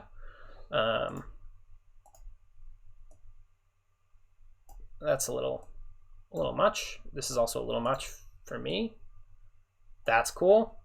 Yeah, total Seuss. And if we don't want this fade here, I can change what the color ramp is from a linear color ramp to a constant one, which will give me, it's going to take a second to calculate, but this will give me total hard edges between the two colors. And I can drag this around to, again, I'm manipulating the output of those waves. And I'm just, in Photoshop, this would be called a gradient map. But I'm saying black is here, white is here, and I can affect those things like this. I could add another little slider in here, and this is getting a little, yeah, total Seuss vibes. Cool. I could, instead of a wave texture, let me delete that, and let me say Shift A and add in another, let's just do a plain noise texture. Plug the output of that into the input of this. Maybe turn the scale up and mess with these. Noise texture tends to be pretty light, but yeah. So I mean, this just like gives us crazy number of options to mess around with and play with. And again, this is the color ramp, and this little drop down here lets you switch between smooth gradients. Constant is like hard edge. Another cool thing we can do with this is I'm going to go to my rock material, and I'm going to grab my rocks, and here we have our rocks, and they're shading, and we get this really like smooth shading on them from where our sunlight is to where the shadow side of things is. But if I wanted to kind of break that up,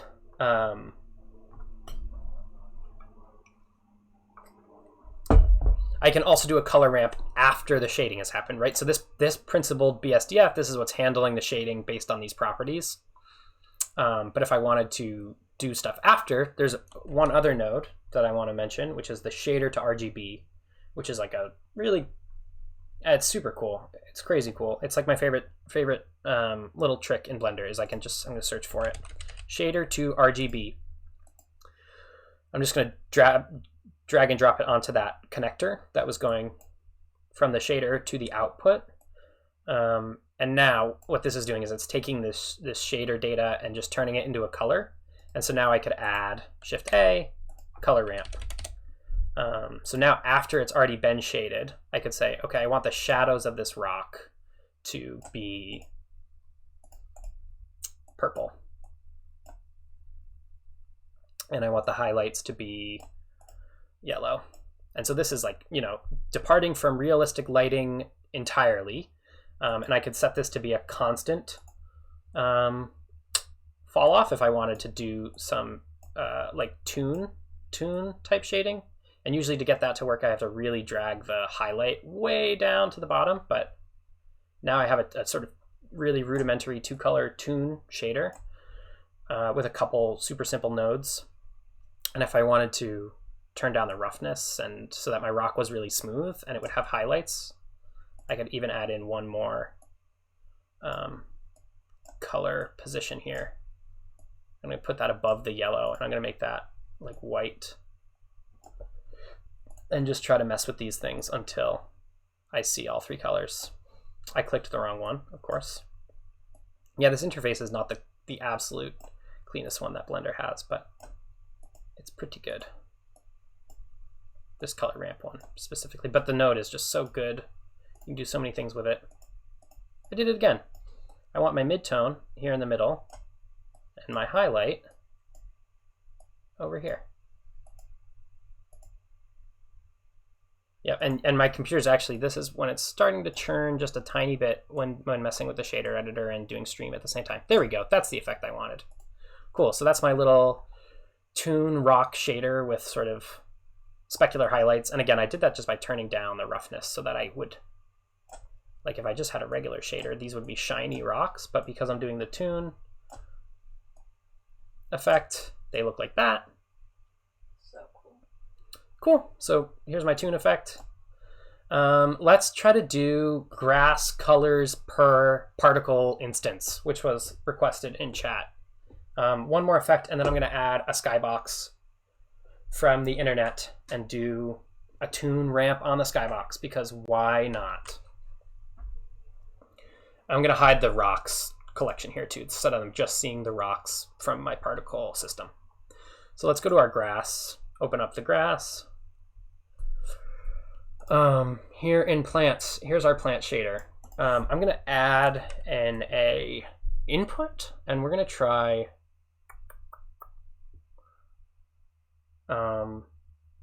cool. Yeah, thanks for stopping by, Dan.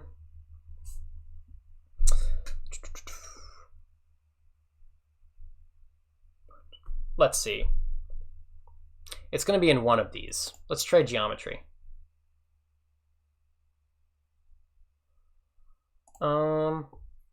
Well, here's one. So this is not going to be random per normal position.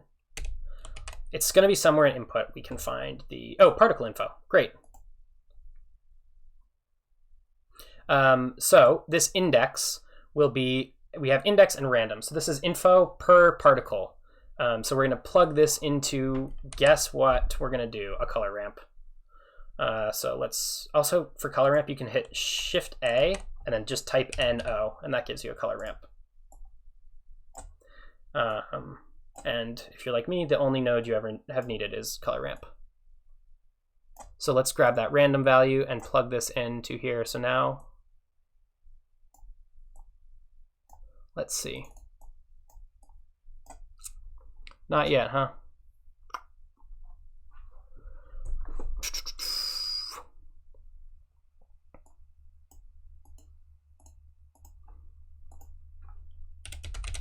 I'm just going to grab a quick reference from the online Blender site for the particle info.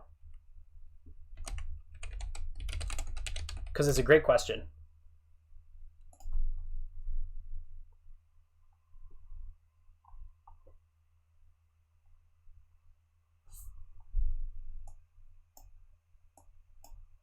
Okay, this should be working. Not sure why it's not, but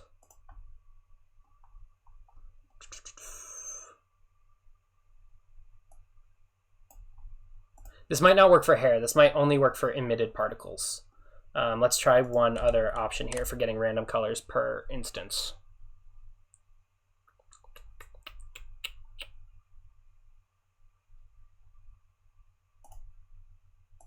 So I'm going to grab the object info and see if the random from that is going to... Okay, that worked. Great. So if you're using particles that are in motion, then the particle info will give you a random thing per particle. If you're using objects that are... If you're using hair particles, so static particles, then you need to use the object info. Sweet. I'm glad we were able to debug that on the fly. So yeah, now I have random colors per grass particle. And of course, using color ramp, which of course, yep, just happening. Color ramp is way OP, absolute OP node. I can get these random colors per grass. Sweet. So now if I turn off my plants collection, so I'm just seeing the instanced plants, and this ground texture is driving me crazy. I might just go back to my flat ground. Yep, sweet. Cool. Let's do a quick skybox and then some reflections, and then I'll show a couple quick render tips here, so like post-processing stuff to add that extra juice. And then hopefully that's exciting. So my preferred website for skyboxes is HDRI Haven. So it's hdrihaven.com. Cool. So I'm going to go to HDRIs and grab one. These are all Creative Commons, so free to use in personal work as well as commercial work. Let's find one. Oh, thank you, Babycastles. Yeah, this one looks good. I like the clouds in this one. I like the sunset colors. Just for sake of it downloading quickly while I'm on stream, I'm going to do the 1K one, but I would recommend 2K or 4K if you want to get a high resolution render. But I'm just going to grab the 1K and just quickly save it to my desktop. Yep, great. All right, so now to attach that skybox to the world scene while I'm still in the shading workspace, I'm going to switch from the object shader to the world shader. So now I'm looking at the world shader, and I can set a color. I can also add any node, and the node I want for a skybox is called environment texture. So Shift A, I'm just going to search it, environment. I can never spell that word. Scrap Gobi can tell you that I can't spell that word. Okay. Environment texture. I'm going to plug it right in here, and it's going to go pink because we have no image. So I'm going to use this open dialog to open up desktop. It was called, yes, this one, Kloppenheim. Oh, sweet. So there is my skybox in my world, which is giving me these funny little reflections on my rocks that are getting nicely tuned by my specular shader. Cool, and we can do the same color ramp trick. So just to, you know, this has become the color ramp power hour, but we're gonna do one more, you know, put a color ramp here, why not? Shift A, N-O, color ramp. Yep, so now I can kind of set those sky colors to be whatever I want.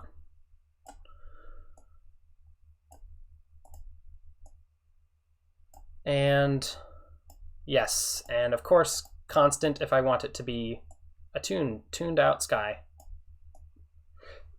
That's pretty dark, just in terms of what lighting our grasses has ended up getting. So we could also, of course, go to our grass shader or our plant shader. In order to switch back to looking at objects, we'll change from world to, is it too purple? Little too purple. Cool.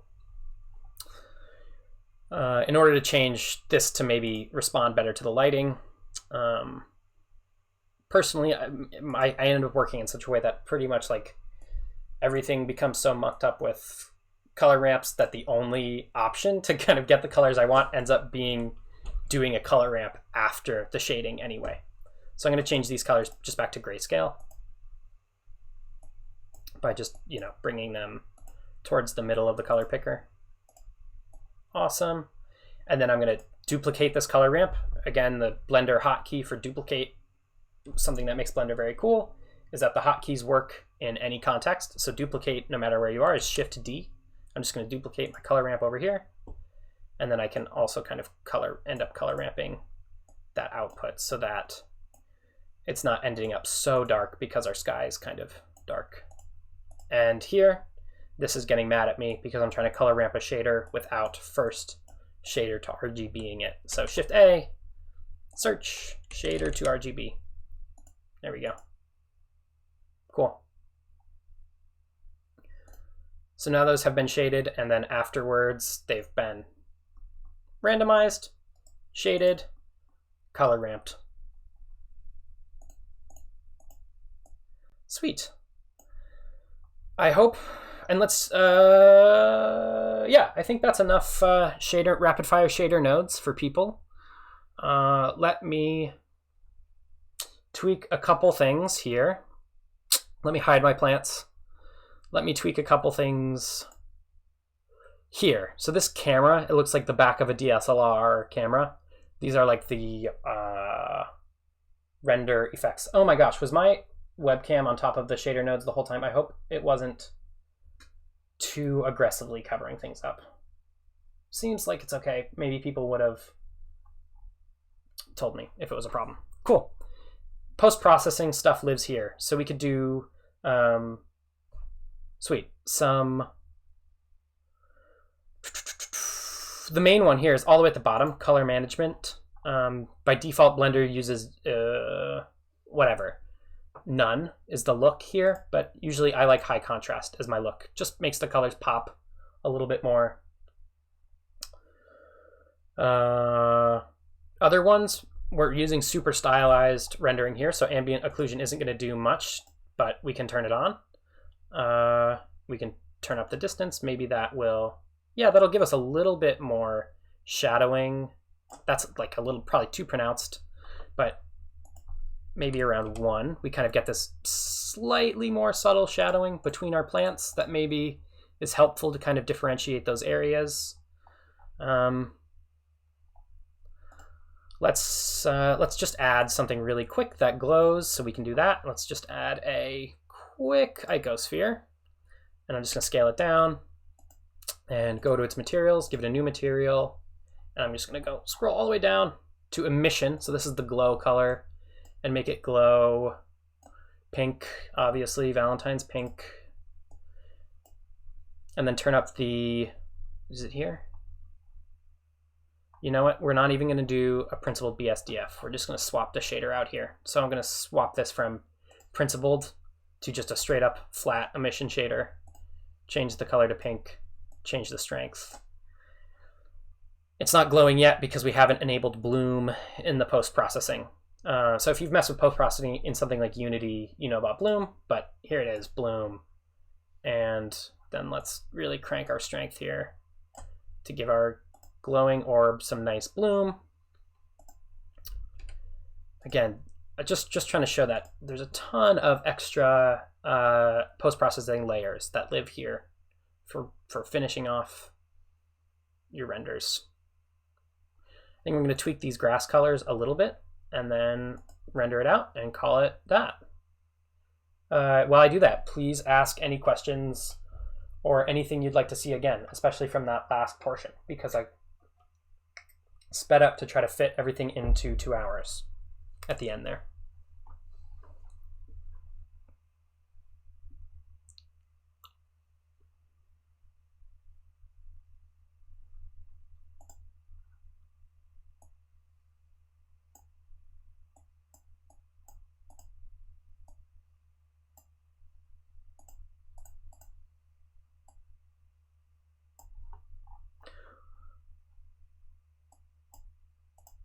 Maybe these guys could go green.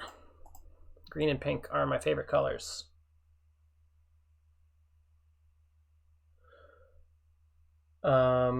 Like the Z values are being constrained. Thank you. Sorry, like the Z values are being constrained or something. Okay. Apophenia. Let's see. If on your terrain, let me go back to, is there a shortcut to select edges all around the shape? So let's do the terrain question first, and then I'll do see if we can find a shortcut to select all the edges around something. Okay, if your terrain is not super deep, something you can do here, if you pop open this little side menu, again, you can do that with N, or you can grab this. And let's just click on the terrain and go into item, and make sure that the Z scale is also, set to something big.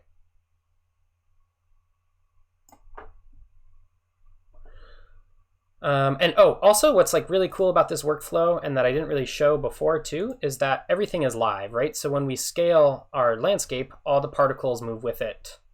And if I wanted to go into the texture settings on that clouds, I could, let me save really quick, but I could change from clouds to Voronoi, even at this point, and everything is still going to work. Let me turning down the size. Oh, and turn down the Z scale of my mesh here. Did messing with the Z scale work at all?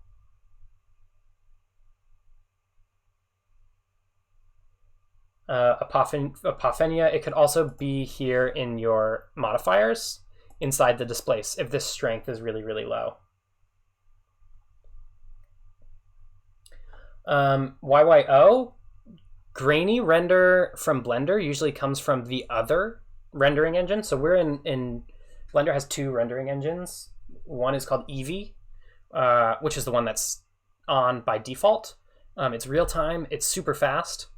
So I prefer to work in it because I tend to not work in like any sort of photoreal style, and it's just so much faster. But those grainy Blender specific renders come from usually from working in the other rendering engine, which is called Cycles, and I can switch that here. If it looks really choppy, you might want to, if you have a subdivision surface on it, you can increase the number of subdivisions. I'm bouncing back and forth between all these questions. I'm not sure if that's the most helpful way to do it, so my bad, but here your viewport has some number of subdivisions, and the more you have, the smoother things will look. I could also add another subdivision surface that happens after the displacement, which would, again, smooth out the displacement. So yeah, just play with the subdivision and the displace.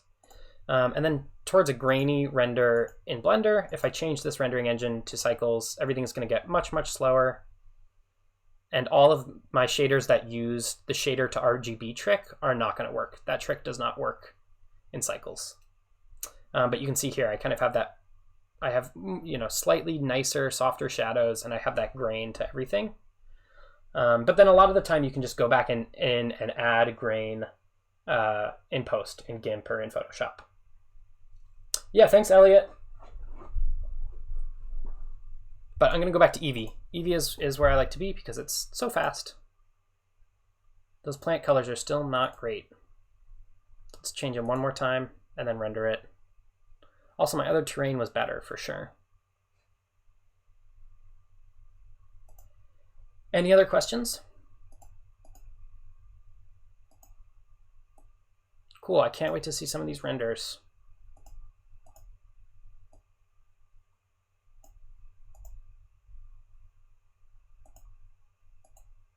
Oh, edge selection question. Thank you, Scrap Gobi.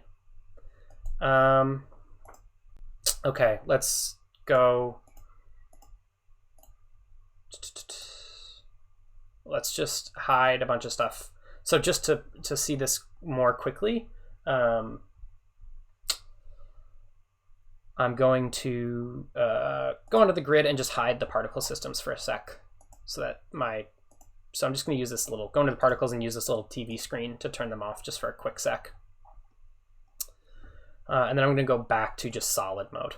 And I'm going to jump into edit mode. And so if I want to select edges around this terrain, I can go into edge select mode, right? And I can hold down Option, and that'll let me select what are called edge loops. So as long as you have mostly squares and you hold down Option, I'm going to go here, and I'm just going to say we don't have this displace running right now. So I'm just looking at the plane cube, or the plane mesh.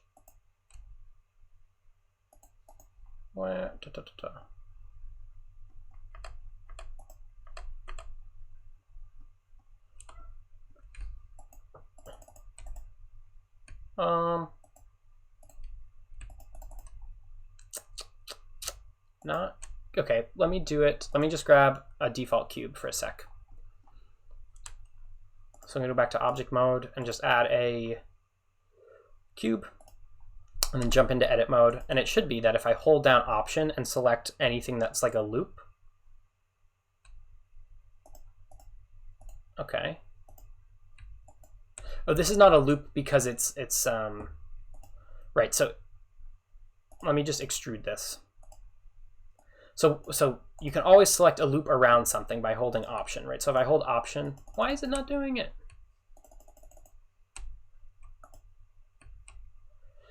Oh, I really can't say. This is behaving weirdly. But it should be that if you hold down Option, you can select a loop around something. So as long as there's a continuous set of lines that are connecting square-based faces, you should be able to select a border by holding Option.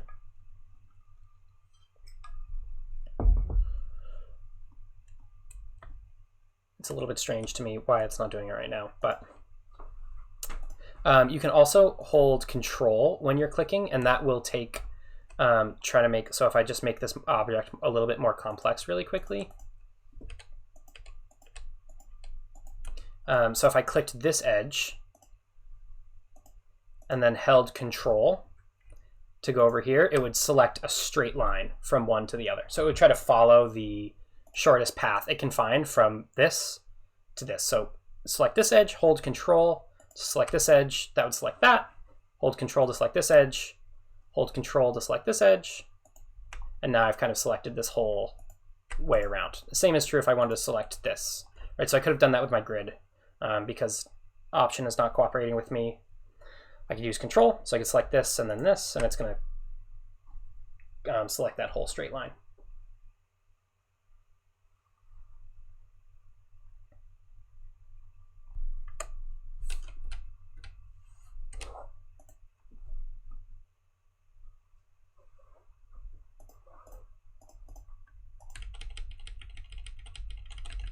Cool. Anything else?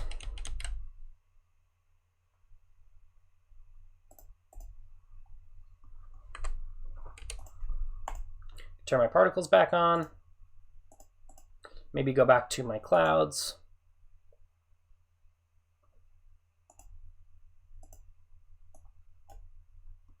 And go back to my camera. Looks pretty good. And render that one more time.